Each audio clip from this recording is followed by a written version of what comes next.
Happy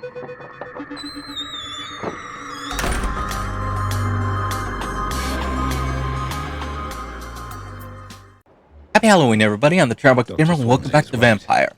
Now, I am kind of at the end of my rope here because it's very late in the month, technically, and Halloween's around the corner. And I put like a lot of energy into the other videos, and I'm just like I'm done.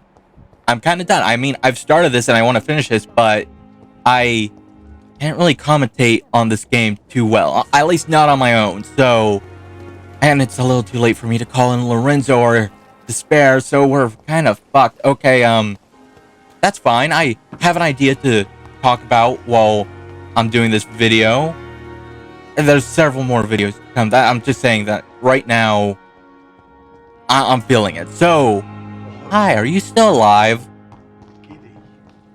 I mean, I guess you are still alive. So I thought of a good discussion to have during these videos. Considering that it's Halloween, I figured a nice list of Halloween villains, you know, like horror movie villains, like what ones would you survive and what ones you don't think you'd survive. That's what we're going to be talking about for the next few videos. So, rules. Rule number one, you are going to be targeted by said villain, meaning that you can't just say, oh, I'm a nobody. They're not going to pay attention to me. No, sorry. You're being targeted, you're going to be attacked. One way or another, you're going to be attacked. Rule number two, any information that you know about the horror villains that we'll be talking about is going to be going down the drain. You're going to be unaware of them in the scenario, discussion, whatever the hell you want to call it. So, for example, if you know Jason Voorhees' like weakness is, oh, just don't go to the fucking camp, you're not going to know that. You're going to that camp, motherfucker. Something along those lines.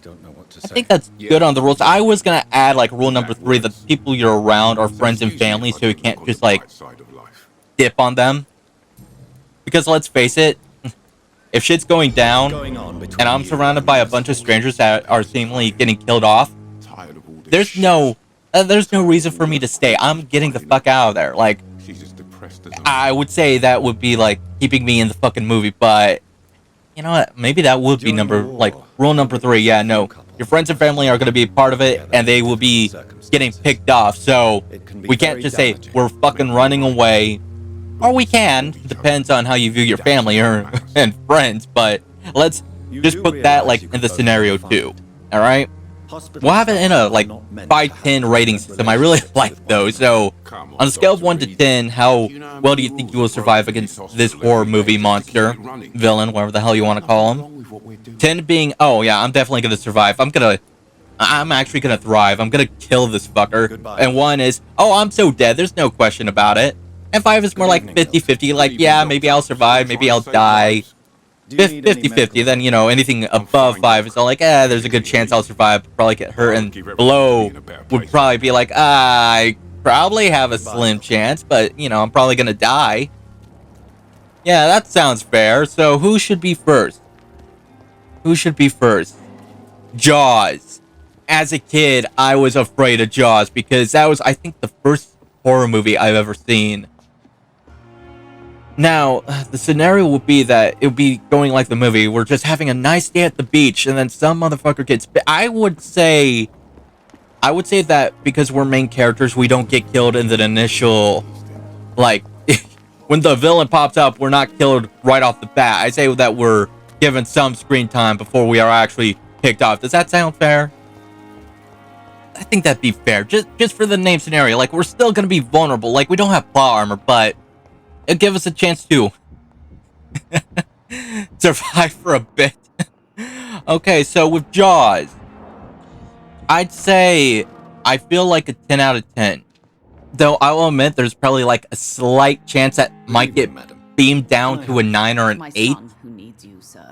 Considering the scenario, like, okay, I can't escape the movie, like, I have to go with the movie, so after the first encounter, I can't say, oh, I just don't go to the beach. No, I'm gonna get brought back to said beach, either through friends or family, but personally, I don't go far out to the water.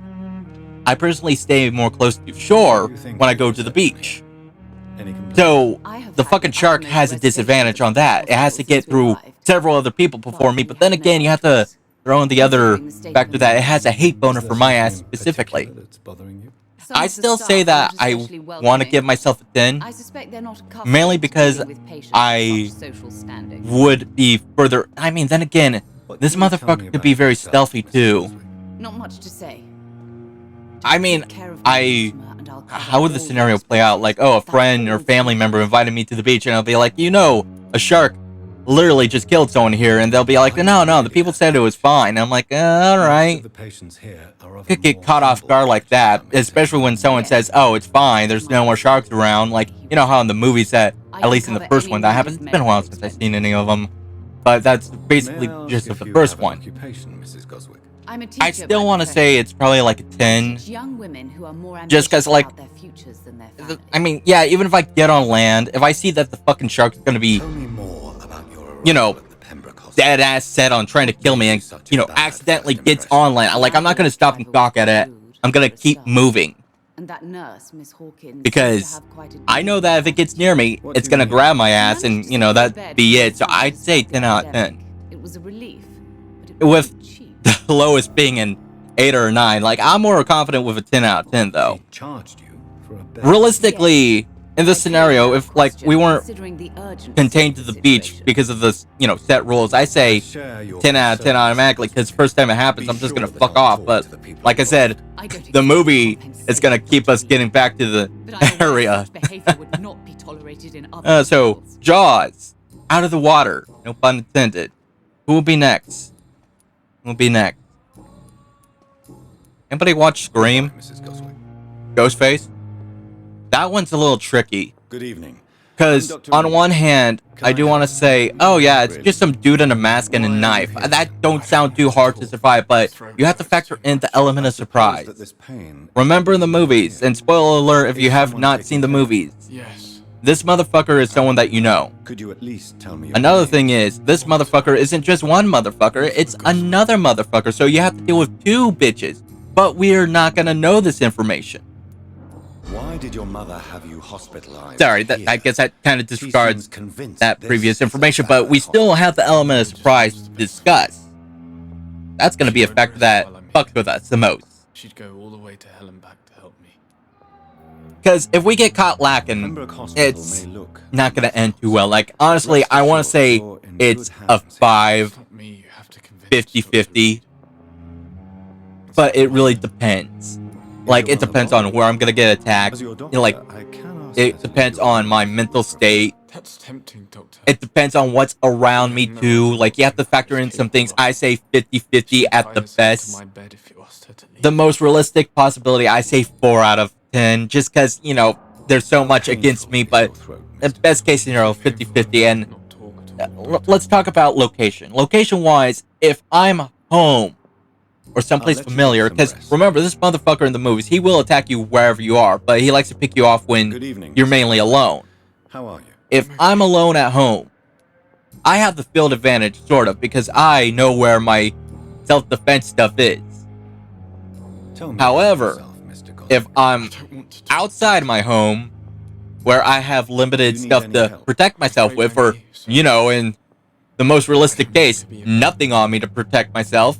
Which reminds me, if you're going out and if you're alone, I advise you to have some mace on you, or, you know, a taser, one or the other. You know, for self-defense, you want to keep safe. Hesitate to contact me. Always have a cell phone on you, so you know you have someone to call. And like, then again, are we gonna have incompetent cops too? Because in the movies, the cops were kind of incompetent. I'm gonna say, for movie's sake, yes, just to make it a little harder for us to survive. So, in that case, I believe we're going to be colleagues. But then again, you know what? It's best to have the phone, just, you know, just so you have it. Now, let's see, I talked about location, because if I'm, you know, all by myself with nothing on me, the guy popping up with a mask and a knife, like, my chances are kind of slim. I would either A, need to be able to kick his ass, which, mind you, we're unarmed, I'm unarmed, I have nothing, he has a goddamn knife, or whatever the hell else he'll probably pick up along the way. Or, we need to get the fuck out of Dodge. I'm an okay runner, Like, I'm not gonna be tripping over air, and we're not gonna add that in the scenario because, you know, I hate that. I hate that cliche in horror movies. Run and don't look back. That's what I'm gonna do. I'm going to run and not look back. I will go to the nearest place with people. If it's too late for me to go any place with people, which honestly that does sound more realistic because I do prefer to take night walks than day walks. So if I'm out in the open, I'm being chased by the fucker with the ghost mask and knife, I'm just gonna run. Fuck, I don't know where to run to. I'm not gonna run places where I'm gonna get stuck. That's why I brought up location, because a lot of times some motherfuckers will run upstairs and get stuck upstairs because the fucking villain's like right outside your door with the goddamn knife. You know, like, I'm not gonna run someplace where I'm gonna get stuck. Where would I run to? I guess, you know, just run. Yeah, just fucking run. Like, exactly what are you talking about? I don't think running home would probably be the best case scenario, because if I'm thinking realistically, if I'm going out for a night walk, I lock the door before I leave, so that means I would have to fish out my keys, open the door. That gives the killer way too much time to stab me in the back. Express an interest. So I'm not going to be running home. It actually depends. Is he jumping from behind me? Is he jumping in front of me? If he's jumping from whatever direction, I'm going to be running the opposite direction he is, so... Actually, that sounds kind of funny. They jump out in front of you. Instead of running away, you run like towards them. That could, I think, could work. Like, they're not going to expect it. Like, if you just run towards them and tackle them to the ground, yeah, you might probably get sliced, but if you're fast enough, if you're quick enough, you can probably, like, knock them to the ground. If that's the case scenario, then it's probably a good idea to start fighting back. Now, in this fight, the main focus isn't to beat him. The main focus is to disarm him. That's the main focus. Get rid of his weapon and you're on even ground. At this point, it would be just some dude versus some other dude, but this other dude has a mask on. He beats his advantage. Like, he can't see shit through that mask. He shouldn't be able to see shit through that mask. Then you just have to kick his ass. I mean, I don't know about you, but when somebody throws hands at me, especially if they're trying to kill me, all mercy leaves the body. Fuck it. Kick their ass. Don't need to be nice about it. Don't need to be a dick about it, but, you know, kick their ass. After this, I'd say call the cops and get this guy arrested. Fuck it. Okay, personally, I'd say don't take your eyes off of him, but that's been motivated by horror movies. And I'm kind of confused. It's not just this horror movie, though. It would be several different, but that's still horror movie information. Does that get thrown out the window? I would say common sense not to look away from the person that tried to kill you. Keeping an eye on him would be smart. But then again, I wouldn't lie. The only reason why I would have this thought is because of a lot of horror movies. Like, I mean, granted, it's not just from Scream. It's from a lot of horror movies. So does that get thrown out? Well, I mean, okay. Let's say it like this. We got rid of the first guy. We don't know about the second guy. We're still in danger. We're still in danger. So I'd say it wouldn't matter. Like, say we keep an eye on him and then he gets arrested. It don't matter because we still have another dude to deal with. And, you know, I'd say it'd probably be a good... How long do you think the other guy would wait until they attack us? Do you think they'll, like, wait a week and then attack us? Or do you think they'll wait, like, until night, or, well, the scenario would be at night, the next day or the next night to attack us? Because that also depends, too. Maybe the second person would fuck with us psychologically, because I did bring up, that's also another thing that you need to worry about, because remember, in the movies, and I know I said we're not taking this information from the movies to give us advantage. No, I'm saying what's going to be thrown at us. See, what's going to be thrown at us is that this person, whoever they might be, they're going to keep fucking with us through a lot of prank calls, basically. And they're going to try to scare us to lower our guard. In this case, the second person would really be giving an advantage with fucking with us here. I think the second person... I don't know, because that depends. Like, after such an event, I wouldn't really want to leave anywhere. You know, not even to go to someplace I know. You get what I mean? Like, I would want to just chill out and give it some time before I feel comfortable to go. But then again, maybe they're not patient. Which is why I say 50-50, probably a 5 out of 10. Like, best case scenario, like, got a 50% shot here. The worst case scenario is like, like, maybe I'll survive, but chances are, with what's stacked against me, I'll probably die.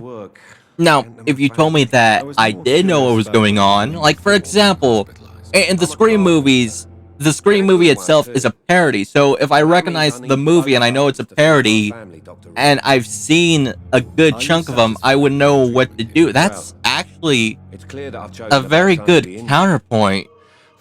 Since it's a parody of itself in the movie, and, you know, a lot of people know about it, at least, you know, if the main characters, they know about it, would that mean that information that we know about the movie actually be validated in this scenario? Because if it does, I would feel confident and say our chances skyrocket to at least 8. Yeah, personally, I'd say 8 out of 10 at that point, because, you know, I still speculate that I'm not gonna get out of it unscathed, but if I follow the rules, if I know what's gonna happen, or at least have a general idea of what's gonna happen, I think I have a better chance on surviving. Does that count, though? That's my question. I feel like it somewhat counts because it's in the movie's universe. It should count then. All right. We got, you know what? That would be like the second fucker that I'd say 8 out of, like, you know, high number though. That don't feel too realistic. How could your job? I mean, yeah, you know what? I would say probably.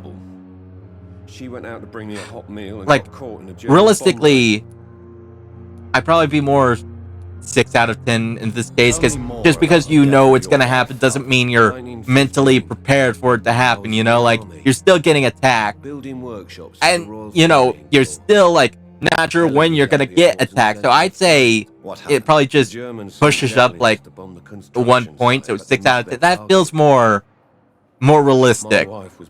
I don't know, like, fuck, this is my one least favorite thing about recording is I can't see your, like, what you guys say at the time. Like, I can't, like, you know, like with streaming, you can at least see people talk and respond to them, but by the time I get any of your comments, it's gonna be a good while after the, you know, discussion scenario, whatever the hell you want to call this. You know, it's gonna be a bit of a, yeah, it's gonna be a bit after, so fuck. Oh, okay, well, I'd say we're good with Scream. Next horror movie, I'd say, on top of my head, Child's Play. You know, the old ones, not the new one. I mean, I haven't seen the new one. So we'll be talking about Chucky. If Chucky was attacking us, how do you think you'd survive? I'd say, I mean, in the whole setup, I stated that at least we survived the first encounter, so we're not just, like, wiped off completely. So the element of surprise there has been null and void, so I'm now aware of this fucker. But he does use a lot of stealth. He's a sneaky bitch. However, he's also possessing the body of a doll. Now, I'm not sure how strong he is. I mean, I think I've seen it in the movies where he's bit someone and they physically feel pain, and I think he even drawn blood with it, but I'm not sure, like, he could get picked up, right? As a doll, he could be fucking yeeted. Like, if he's running at you, you could literally just kick the fucker to the side. Like, yeah, he's gonna keep getting backed up, but he's gonna keep, you know, like, he's a fucking doll. Just punt the bitch. I mean, I think his biggest, like, strength would be stealth, though. And he's also pretty quick. That's the deciding factor. Like, how are you gonna react, or how am I gonna react if I got, you know, sneak attacked by the little shit? Like, okay, just because you could, shouldn't you be able to, like, hold your own? Like, I never got that in the movies. He's just a fucking doll. Like, a kid picked him up. I meant to hit the other fucker, not you. A kid picked him up and threw him in the fireplace, furnace, whatever. But the point is, a little kid managed to do that. We should be able to do that easily. Hell, if we wanted to, we could just probably kick him outside the window. Kick him into the furnace, you know? Like, fuck.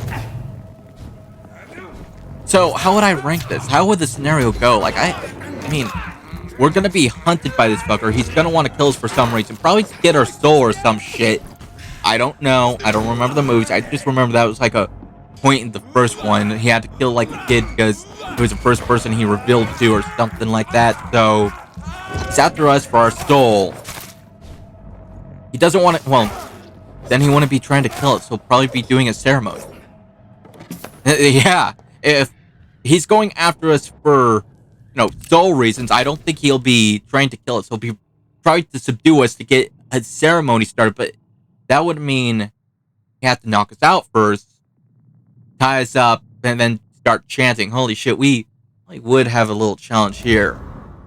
Then again, it depends on how are we going to do it. Like, are we just going to go out, like, trying to destroy the fucker instantly? Because, if you just yeet him into a fireplace, or, throw him away, kill him, frick on. Like, it's not like you're fighting a person where you have some moral conundrum on whether you should hurt the person or not. You're getting attacked by a sentient fucking doll. You probably, destroy the little bitch. So, what would you, I'd say, I'd probably go with a 6 out of 10. Just because, physically, I think I could defend myself. The only thing that counter against me would be his little sneaking ability. And then again, if he's not trying to downright kill us, like if he's trying to take our soul, he'll probably try to get us, into a situation where we're trapped so we can perform the fucking ritual. Then again, it's been a while since I've seen the movies. I don't know if that's what he does in the other movies, but still, if that's the case scenario, I think we'd survive.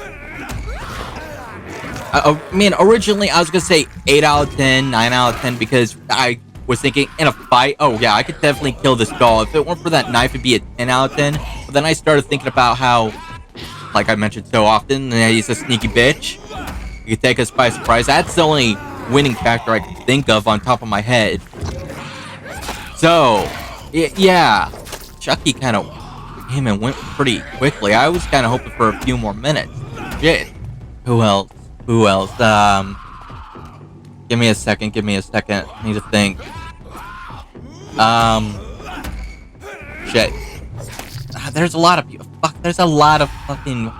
Carrie. Fuck it, Carrie. We'll go with Carrie. If you don't know the movie Carrie, basically this one girl who has telekinetic powers. I think pyrokinesis and hydrokinesis too. I think she controls fire and water. Again, it's been a while, but... basically... If I recall correctly, her mother treated her like the devil herself, and her peers were a pack of dicks. And the scene where that one girl gets covered in pig's blood, that's from that movie. And, when shit starts going down, that's like what's going on. So why would we be, I mean, I did say as a rule, we'd be part of the main cast, and our friends would be the main cast. I don't see any of my friends being this big of a dick, though. Or my family, nobody I know would do this. Fuck, I kind of threw a rant, because I'm going with realistically how we, nobody I know would pull a stunt that mean.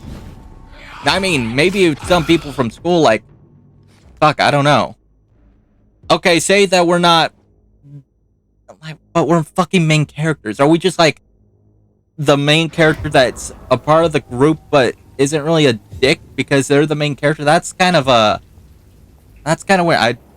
I don't know how I could realistically put, I guess in this scenario you don't need your friends or loved ones to be a part of it, because they don't if you don't know anybody that'll be that big of a dick, and I hope nobody knows people that would be that cruel to anybody, it's not gonna fit with what I said, oh, your friends and loved ones will be a part. So I guess we could rule them, we could just say that, hey, you're a part of this cool kid group that's a pack of dicks, but you're not a dick. I guess we could rule that out, because realistically, I don't, to be honest, I think after that, oh, fuck you. That sums it up. After that little stunt, I think I tell everybody to go fuck themselves. That's cruel. But I still have to escape the fucking building. Because if you remember in the scene, when she leaves the whole prom area, the gym, I think, she, locks the door behind her. I have to escape the fucking burning building. I mean, that don't sound too bad. Are all exits locked, or is it just at one exit? Because, look, if I had to jump out a goddamn window just to ensure that I don't burn to death, I might be covered in glass and hurt, but hey, at least I get to see the other day. I mean, after that scene, she walks. I don't recall what happens afterwards. It's just, would she have fucked off? That's my question. If she leaves anybody behind, are they safe? Because mind you, one of the rules or one of the scenario things is that the main villain is after your blood. So if she thinks that we're gonna die regardless, do you think she just like piss off and assume that we die in the fire? Because if that's the case, I say we are pretty high up. I mean, it don't stop her for coming back after us if she finds out that we survived. But still, like, for the movie, you know, for at least the first movie, what do you think that we'd survive at least? Fuck, I'm not sure. This is kind of a conundrum here, because on one hand, I'm trying to say, realistically, how would I handle the situation or how I would survive the situation with, you know, best case scenarios being more often than not being used as a maybe. Realistically, the most realistic option, however, will probably be the results, but I like thinking of best case scenarios, you know? I mean, I don't think I've been too fuck you. My thing is, though, with this one, horror movie bullshit's gonna happen in a horror movie scenario is what I'm trying to get at. So say we escape the building. Chances are we're gonna run into her. And if she has a hate boner for us, because, you know, that was, like, the main villain's gonna want to kill ya kind of rule. I mean, this kind of brings into a perspective, like, is she really the villain? I mean, yeah, she tried to kill us, but if it weren't for the abuse from her mom and her peers, I think it wouldn't be a problem, you know? Then again, I think one guy was trying to be nice to her, I don't recall, and he still got killed, so shit. I think I get killed in this scenario. Like, I was gonna say, oh yeah, 10 out of 10. I'll just be nice to the, you know, person that got picked on. I'd be fine, but yeah, I think it dropped down to a 1 out of 10. Yeah, I'm definitely gonna die. Especially if she, you know, lumps it, you know, if she lumps me in with her group of bullies, like, I'm fucked. I hate to say it, but I think I'm fucked in this situation.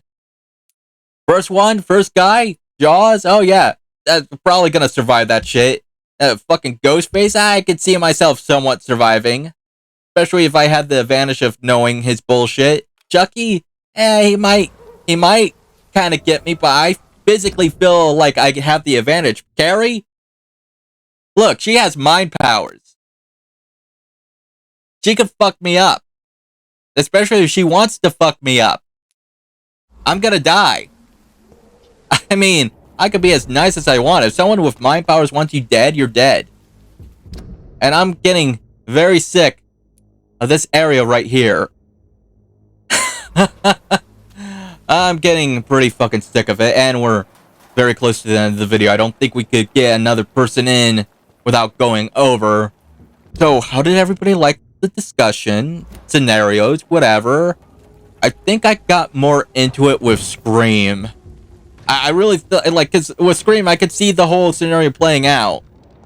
Funny enough, I think Scream was the second horror movie I've seen, and as a little kid, well, a little kid makes you think that I was like 7 or 8 or, you know, something. No, it wasn't around that. I'd be more of a toddler. I was like 3 or 4, somewhere along that age. Anyway, the thing is, whenever my hair got really long and they tried to cut it, I would freak out because the buzzing sound scared me.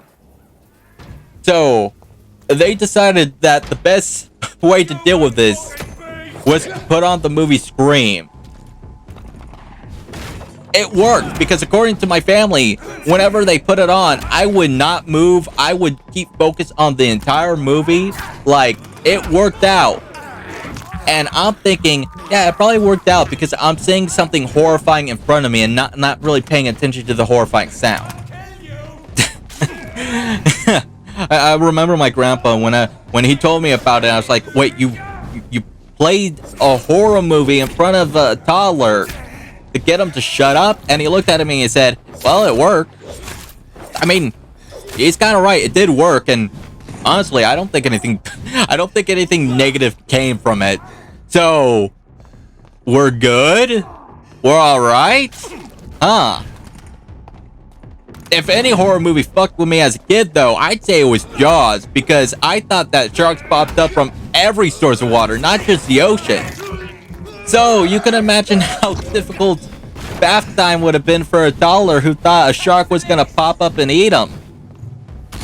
Yeah, no, I remember giving my parents trouble with that one. And I didn't have the mental capacity to tell them, oh, I'm afraid of the fuck you. I didn't have the forethought in saying, I'm afraid of the fucking shark. I just said, no, I don't want the water. I wonder if I bring it up to any of them, they'll be like, oh, that's why you were giving us such a fucking hard time. And be like, yeah, next time don't play a horror movie in front of a fucking toddler.